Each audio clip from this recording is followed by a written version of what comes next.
मेरे मेरे प्यारे मित्रों, आप सभी का चोर क्लासेस में स्वागत है। कल हमने मध्य प्रदेश के बारे में बेसिक जानकारियाँ पढ़ी थी। आज हम मध्य प्रदेश के गठन के बारे में प्राप्त करेंगे और इसका पार्ट एक आपके सामने प्रस्तुत करूँगा और कोशिश करूँगा कि पार्ट सेकंड में इसका पूरा कंप्लीट कर दे गठन, है ना। तो आज हम कुछ इसकी बेसिक जानकारियाँ पढ़ेंगे गठन के बारे में। सबसे पहले हम बात करेंगे हमारे मध्य प्रदेश के बारे में। जब इसको भारत का हृदय प्रदेश भी कहा जाता है, जो मध्य प्रदेश का भू आवेष्टित, जो भारत का भू आवेष्टित राज्य कहलाता है। यानी भू आवेष्टित यानी कि जिसकी सीमाएं ना भूमि से लगी हो, है ना। जैसे कोई भी समुद्र तट से न छूता हो, हमारा जो मध्य प्रदेश है इसकी सीमा समुद्र तट से नहीं छूती है, या अदर राज्यों से छूती है ना, तो वो भू आवेष्टित राज्य कहलाता है। इसी प्रकार हम बात करेंगे कि जब स्वतंत्रता के पहले ब्रिटिश काल की बात करेंगे, तो ब्रिटिश काल में जो मध्य प्रदेश है यह कई अलग अलग प्रांतों और रियासतों में बटा हुआ था। फिर ये अभी जो वर्तमान स्वरूप जो है हमारा, अभी 1 नवंबर 2000 के बाद का जब छत्तीसगढ़ अलग हुआ, तो इससे कहीं अलग था पहले ब्रिटिश काल में। तो हम उसकी चर्चा करेंगे कि ब्रिटिश काल में इसको कैसे विभाजित किया गया था, किसके आधार पर। ठीक है, तो सबसे पहले सर्वप्रथम इसमें था जो सबसे प्रमुख रियासत थी उसके बारे में बात करें तो सबसे पूछी जाती है एग्जाम में कि सबसे प्रमुख रियासत कौन सी थी। तो सबसे प्रमुख रियासत थी सेंट्रल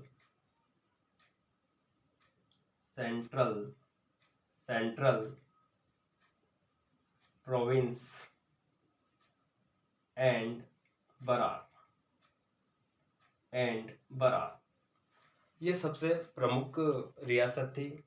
फिर इसके अंतर्गत या इसके बाद हम पूर्व में देखें तो पूर्व में यहाँ पर हमारा बघेलखंड रियासत थी। फिर पूर्व की बात करें तो पूर्व में छत्तीसगढ़ रियासत थी। फिर पूर्व में, इसको पूर्व ही नाम दिया गया है और क्योंकि मध्य प्रदेश का पूर्व भाग ये कहलाता है। फिर दंडकारण्य रियासत, तो ये इसके पूर्व में थी। फिर इसके अंतर्गत ही यहाँ पर विदर्भ रियासत शामिल थी और ये बरार का कुछ भाग था। सॉरी, बरार है, बरार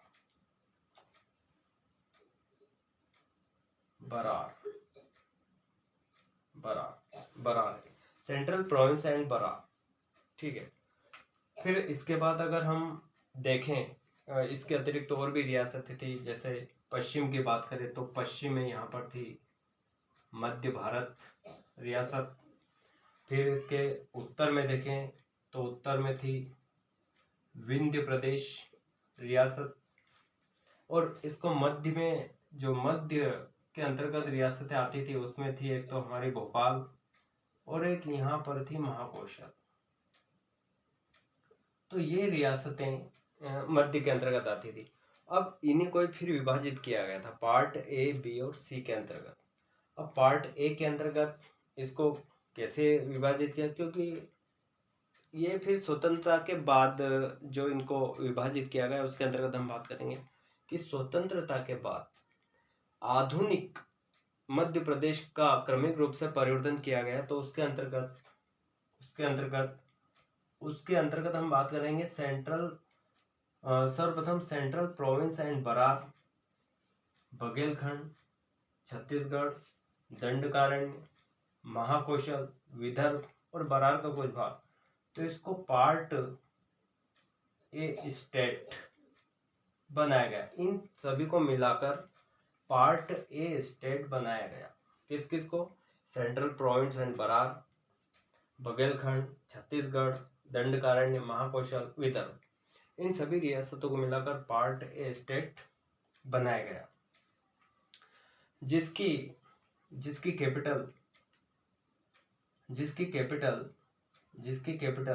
नागपुर रही गई। यहाँ पर थी नागपुर, जिसकी कैपिटल यहाँ लिख दो, जिसकी कैपिटल नागपुर रखी गई, जिसकी कैपिटल क्या रखी गई, यहाँ लिख देता हूं मैं, जिसकी कैपिटल नागपुर रखी गई। ठीक, तो ये था पार्ट स्टेट। इसके बाद जो मध्य भारत है इसको पार्ट बी स्टेट का दर्जा दिया गया। किसको? मध्य भारत को पार्ट बी स्टेट का दर्जा दिया गया। इसके अतिरिक्त हमारा विंध्य प्रदेश रियासत थी। और हाँ, मध्य प्रदेश, इसकी कैपिटल की बात करें तो मध्य भारत को पार्ट बी का स्टेट दिया गया, जिसकी कैपिटल एक तो रखी गई थी आपकी यहाँ पर ग्वालियर, और एक कैपिटल यहाँ पर रखी गई थी इंदौर। तो इसकी 2 कैपिटल रखी गई थी, किसकी? मध्य भारत की, जो उसको पार्ट बी स्टेट का दर्जा दिया गया था। एक तो कैपिटल ग्वालियर रखी गई और दूसरी रखी गई आपकी इंदौर।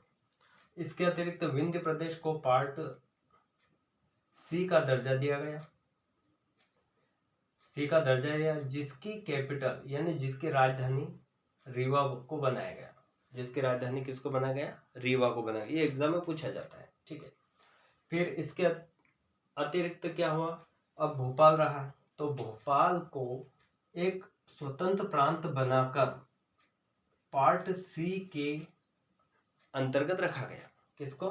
भोपाल को। पूछा जाता है कि भोपाल रियासत को कौन से स्टेट के अंतर्गत रखा गया? ऑप्शन ए, बी, सी या इनमें से कोई नहीं। ऐसे क्वेश्चन भी बन सकते हैं। तो इसी प्रकार यहाँ पर हम देखें तो इसका न तो भाषा और क्षेत्र के आधार पर विभाजन नहीं हुआ है, इसका भौगोलिक आधार पर विभाजन किया गया था। किसके आधार पर? ये भी पूछा जाता है कि भौगोलिक आधार पर विभाजन किया गया, न कि भाषागत और न क्षेत्रगत, है ना। क्षेत्रगत और क्षेत्रीय या भाषागत के आधार पर न होकर इसका भौगोलिक आधार पर विभाजन किया गया। तो इसी प्रकार ही हम यहाँ से बहुत सारे क्वेश्चन बन सकते हैं कि पार्ट ए स्टेट के अंतर्गत कौन कौन सी रियासतें शामिल थी या नहीं थी, पार्ट बी के अंतर्गत कौन कौन सी, या पार्ट बी स्टेट की कैपिटल कौन सी थी, पार्ट सी की जो पार्ट सी स्टेट है उसकी कैपिटल कौन सी रही है। तो इस प्रकार से यहाँ पर बहुत प्रकार से क्वेश्चन पूछे गए एग्जाम में। आप प्रीवियस पेपर उठाकर देख सकते हैं, बहुत सारे क्वेश्चन आ चुके हैं और आते भी हैं। तो आज का यहाँ पर पार्ट फर्स्ट वीडियो आपका समाप्त होता है। अगले वीडियो में पार्ट सेकंड में हम पूरा ही मध्य प्रदेश के गठन के बारे में हम चर्चा करेंगे, और आप इसको वीडियो को बार बार देख सकते हैं ताकि ये अच्छे से आपको समझ में आए, और आप नोट डाउन भी कर सकते हो। ठीक है, यहीं से क्वेश्चन अधिकतर बनते हैं आपके। धन्यवाद।